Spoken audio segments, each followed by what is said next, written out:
لوگوں کو درندے کی طرح مارنے والا زہاد اس کے رونے پر وحشت زدہ ہو رہا تھا۔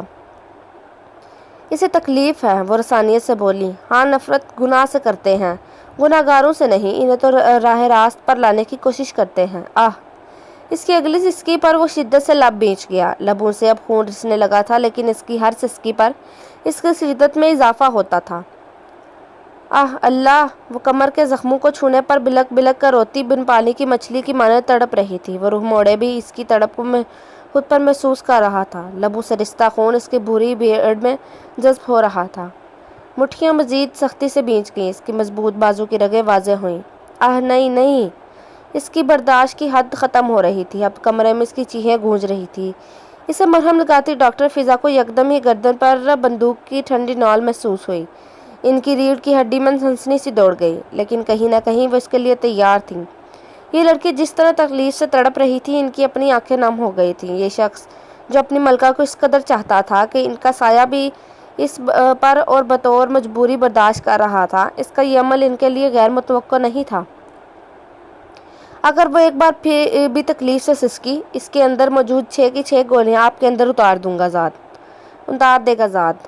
وہ روح موڑے بغیر ہی ہاتھ پیچھے کی جانب کرتے بندوق عین ان کی گردن پر رکھ چکا تھا۔ اس کی آواز میں بے بسی تھی۔ وہ کبھی کسی عورت سے اس طرح مخاطب نہیں ہوتا تھا، لیکن کنج کی سسکیاں اس کی تکلیف درد میں ڈوبی کراہیں اسے تکلیف دے رہی تھیں۔ گھاؤ بہت گہرے ہیں زاد، جگہ جگہ سے ٹشو متاثر ہوئے ہیں، کھال اتر گئی ہے، یہ ٹریٹمنٹ ضروری ہے۔ وہ حلق تب کرتی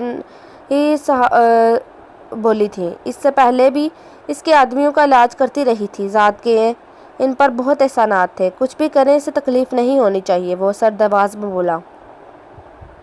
وہ کار رہا رہی تھی تکلیف سے۔ وہ بہت نرمی سے تمام زخموں پر مرہم لگا کر پٹی کر چکی تھی۔ ڈاکٹر اس پر کمر کا کالی چادر ڈالے اب اس کے بازو پر مرہم لگا کر پٹی کر رہی تھی۔ ہمیں تکلیف ہو رہی ہے، اللہ کے لیے نہیں کریں، بس کریں۔ اس کی درد میں ڈوبی آواز ابھری تھی۔ نیم غنودگی میں ہونے کے باوجود بھی اب تکلیف اس کی برداشت سے باہر ہو رہی تھی۔ وہ ضبط سے رخ موڑے کھڑا اس کی درد میں ڈوبی آواز سن رہا تھا۔ بس ہو گیا لٹل گرل، تھوڑا سا برداشت کر لیں، بس ابھی ٹھیک ہو جائے گا۔ بہت احتیاط سے آنسو سے چپکے اس کے بالوں سے چہرے سے بال ہٹاتی وہ نرم لہجے میں بولی تھی۔ اس کا چہرہ مکمل بھیگ چکا تھا، وہ تکلیف سے کانپ رہی تھی۔ آہستہ آہستہ غنودگی میں جانے لگی۔ زاد اب یہ غنودگی میں ہے، پین کلر دے دیا ہے، ممکن ہے 4 گھنٹے تک ہوش آ جائے گا انہیں۔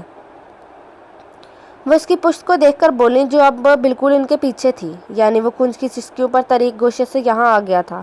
نظریں اس کے سرخ و سفید مضبوط ہاتھ پر تھی۔ نیلی ابری ہوئی رگیں اس کی طاقت ظاہر کر رہی تھی۔ اس کی ہاتھ کو دیکھ کر انہیں اندازہ ہوا اس کی رنگت اس قدر شفاف تھی کہ ابھرتی ہوئی ہر نیلی رگ واضح دکھائی دے رہی تھی۔ کالی شرٹ جس کے کف کونیوں تک فولڈ تھے، مضبوط بازو پر ہلکے بھورے بال۔ اس نے شہادت کی انگلی کو حرکت دیتے گویا انہیں اجازت دی تھی۔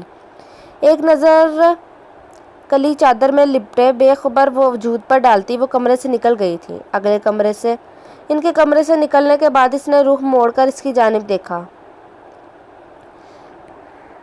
عشق کا دوست تو ہر گھڑی آگ میں نچاتا ہے، کبھی تو میں خاک میں مل جاتا ہے اور کبھی کانٹے پر نچاتا ہوں، وہ زیر لب بولا تھا۔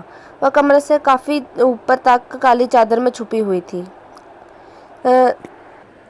سائڈ پر پلو رکھ کر ڈاکٹر نے اس کے ہاتھ پلو پر رکھے ہوئے تھے۔ کمر پر گھاؤ ہونے کی وجہ سے وہ پیٹ کے بال لیٹی ہوئی تھی۔ تکیے پر اس کے بال بکھرے ہوئے تھے۔ وہ ایک قدم اس سے کچھ دوری پر کھڑا تھا، بہت ضبط کے باوجود بھی خود کو اسے دیکھنے سے روک نہیں پایا۔ وہ اس وقت اس کی شرٹ میں تھی۔ آدھی آستینیں ہونے کی وجہ سے بازو کی سوجن واضح نظر آ رہی تھی۔ کلائی اور کونیوں پر پٹی لگی ہوئی تھی۔ یہ تو صرف وہ زخم تھے جو واضح تھے، ایسے کتنے ہی گھاؤ پوشیدہ تھے جو اس کی وجہ سے اس کی ملکہ کو لگے تھے۔ اس نے مٹھیاں کھولی، اس کی ہتھیلی خون سے رنگی ہوئی تھی۔ وہ لب بھینچے ہتھیلیوں سے بلیڈ نکال رہا تھا۔ زاد یہ کیا؟ یہ کیسے ہوا بچے؟ یہ اتنا گہرا گھاؤ؟ کمرے میں داخل ہوتی ماسی تڑپ کر آگے بڑھی تھی۔ اندھیرے کی وجہ سے اس کے کٹے ہوئے لب نہیں دیکھ پائی تھی۔ میری ملکہ تکلیف سے تڑپ رہی تھی، ان ہاتھوں نے انہیں تکلیف دی تھی، وہ سرد لہجے میں بولا، وہی ٹھنڈا برف جیسا لہجہ۔ ذات وہ تکلیف سے اسے دیکھ کر رہ گئی۔ وہ اس لڑکی کے عشق میں بری طرح مبتلا ہوا تھا، مگر وہ بھول کیوں گیا؟ وہ رگزاد ہے، ان کی قسمت میں تشنگی ہوتی ہے، جو حاصل کر کے لا حاصل میں مبتلا ہوتے ہیں، قرب کی تمنا میں موت کو گلے لگا لیتے ہیں۔ انہیں تکلیف نہیں ہونے دیں ماسی، یہ جب جب سکتی ہیں ذات کا دل دھڑکنے سے انکار کرنے لگتا ہے۔ اس دل کو ابھی دھڑکنا ہے ماسی، بہت لمبی زندگی جینا چاہتا ہے زاد اپنی ملکہ کے ساتھ۔ وہ بولا تو اس کے لہجے میں کب تھا، رنج تھا، اس کی آنکھوں میں رنج تھا، مگر لفظوں میں محبت ہی محبت۔ وہ بولتا تھا تو محبت لوگ اس کے اسیر ہو جاتے تھے، مگر اس کی آنکھیں کہتی تھیں کوئی مجھے بھی سمجھے۔ پھر اچانک اس کی آنکھوں کا رنج محبت پر حاوی ہونے لگا، لفظ بھاری پڑنے لگے۔ آنکھیں پڑھنے کو اس کی طرف دیکھا، وہ سب سے بے نیاز اب پرسکون سی آرام کر رہی تھی، یہ جانے بغیر کہ اس کی درد میں ڈوبی سسکیوں کو حساب یہ دیوانہ تمام رات خود کو نقصان پہنچا کر دے گا۔ وہ تیزی سے گاڑی بھگاتا جنگل کے دیو کامت درختوں کی بھیڑ میں گم ہو رہا تھا۔ اسے کسی بھی طرح امن کو صحیح سلامت سیف ہاؤس پہنچانا تھا، جو اس وقت پوری طرح سے اس کے رحم و کرم پر تھی۔ پچھلے 6 گھنٹوں سے وہ گاڑی چلا رہا تھا، اندر جنگل میں بڑھتے جا رہے تھے۔ اس کے تعاقب میں آنے والی گاڑیوں میں سے ایک گاڑی اب بھی اس کے پیچھے تھی، لیکن وہ اسے کافی آگے تھا۔ وہ اس کے ایک ہاتھ سے مضبوطی سے امن کی گردن پکڑی ہوئی تھی۔ امن! کافی دوری پر آنے کے بعد اس نے پکارا، امن، امن گڑیا! اس کے کوئی جواب نہیں دینے پر روہیل نے تشویش سے اسے پکارا، اس کی گردن پر گرفت ڈھیلی کی۔ گرفت میں نرمی آتے ہی وہ ڈھلک کر روہیل کے قدموں میں گری تھی۔ ایکسلریٹر پر دباؤ بڑھاتے گاڑی جھٹکے سے رکی۔ وہ بے یقینی سے اس کا ڈھلکا ہوا وجود دیکھ رہا تھا۔ وہ لوگ کبھی بھی ان تک پہنچ سکتے تھے۔ امن کے بے جان پڑتے وجود کو اٹھا کر وہ اپنی گود میں ڈالا اور پوری سپیڈ سے گاڑی کو چھوڑ گیا۔ اسے کندھوں پر ڈالے وہ ایک ہاتھ سے گاڑی ڈرائیو کرتا مسلسل اسے پکار رہا تھا۔ اس کی سانسیں بہت مدھم ہو رہی تھی، اسے اپنی سانسیں تھمتی ہوئی محسوس ہوئی۔ دیکھ ٹیچر، تو کتنی پیاری ہے۔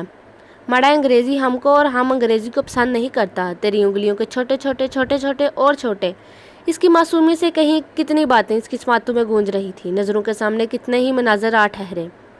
منہ بناتی، نین کٹوروں میں آنسو بھرے اسے مناتی، معصومیت سے اس کی تعریف کرتی وہ لڑکی روہیل افاق کو صحیح معنوں میں آج تڑپا رہی تھی۔ پہلی بار کسی کو کھونے سے خوف زدہ ہوا تھا وہ۔ سینے میں موجود اس گوشت کے لوتھڑے میں حرکت ہوئی تھی۔ دل نے شدت سے اس کے لیے دعا کی تھی۔ آنکھ پہلی بار نم ہوتی محسوس ہوئی۔ کافی آگے پہنچ کر اس نے گاڑی روک دی، برابر سیٹ میں لٹا کر اس کا سر اپنے زانے پر رکھا۔ وہ مسلسل اسے پکار رہا تھا۔ پچھلی سیٹ سے پانی کی بوتل اٹھا کر اس کے چہرے پر پانی کے چھینٹے ڈالتے وہ اسے پکار رہا تھا، لالا! وہ ذات کو پکارتی آنکھیں کھولنے لگی۔ شاید خوف کی وجہ سے بے ہوش ہو گئی تھی۔ اسے ہوش میں آتے دیکھ روہیل نے اسے سیٹ پر صحیح سے بٹھا کر سیٹ بیلٹ باندھتے اسے پانی پلانے کے بعد وہ گاڑی دوبارہ سٹارٹ کر چکا تھا۔ ٹیچر! وہ کافی دیر بعد دھیرے سے بولی۔ جی؟ وہ اسے نظریں چرا رہا تھا۔ کچھ دیر پہلے جو دل نے ادراک کیا تھا وہ اسے خوف تھا کہیں وہ پڑھ نہ لے۔ ٹیچر! اسے متوجہ نہیں پا کر وہ ایک بار پھر پکارنے لگی۔ رات گہری ہو جاتی تو جنگل خطرناک ثابت ہو جاتا۔ ٹیچر، ہم کو بھوک لگتا۔ وہ آنکھوں میں آنسو بھرے بولی۔ روہیل نے بے بسی سے اسے دیکھا۔ جہاں جان کے لالے پڑے تھے اور محترمہ کو بھوک لگی تھی۔ امنزاد، رات گہری ہونے سے پہلے ہمیں یہاں سے نکلنا ہے۔ رات ہو گئی تو جنگلی جانور ہمیں چیر پھاڑ کر ہماری بوٹیوں سے باربیکیو کریں گے، وہ سنجیدگی سے بولا تھا۔ کیوں؟ جانور ہمارا ٹکا بوٹی کیوں کا تھا؟ ہم بالکل مزے کا نہیں، ہمارا تو کڑوا کڑوا ہے مڑا، اس کو ہم گوشت لا دے گا، ہم کو ٹکا بوٹی دے دو نا، ہم کو بھوک لگتا۔ وہ چادر ماتھے سے آگے سرکاتی منہ بلا کر بولی۔ روہیل نے کچھ دیر پہلے کی دل کی حالت پر 4 حرف بیچ کر اس کی جانب دیکھا۔ گلابی و سرخ کشمیری سیب جیسی وہ لڑکی اس کا ضبط آخری حدوں تک آزما رہی تھی۔ امنزاد خاموشی سے بیٹھے، وہ سنجیدگی سے کہتا اس کی جانب دیکھنے سے گریز کر رہا تھا۔ درد سے پھنکتے وجود کو گھسیٹتی وہ اس کمرے کے منسلک باتھ روم تک آئی تھی۔ ہفتے سے زیادہ گزر گیا تھا اس سے یہاں آئے ہوئے۔ اس عرصے میں کوئی اس کے قریب نہیں آیا تھا۔ وہ سیاہ فام دن میں 2 بار اسے انجیکشن دیتا، اس کا دماغ سن ہو جاتا تھا، ہاتھ پیر ساتھ چھوڑ دیتے۔ وہ ہمیشہ کسی ٹریننگ کا ذکر کرتا تھا۔ جیسے تیسے وضو کر کے وہ اپنے کمرے تک آئی۔ اس کے وجود پر کپڑے نہ ہونے کے برابر تھے۔ اس وجود کو اللہ کے بارگاہ میں حاضر کرتے دل کانپ رہا تھا۔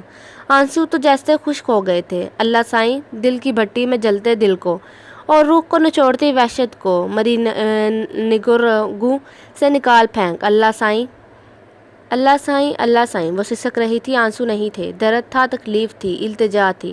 میرا دل اپنی جانب سے بدگمان نہیں ہونے دینا اللہ سائیں۔ عزت چلی گئی، ایمان سلامت رکھ اللہ، ایمان سلامت رکھ اللہ۔ اس حالت میں اللہ کے آگے روتی وہ گڑگڑاتی سسک رہی تھی۔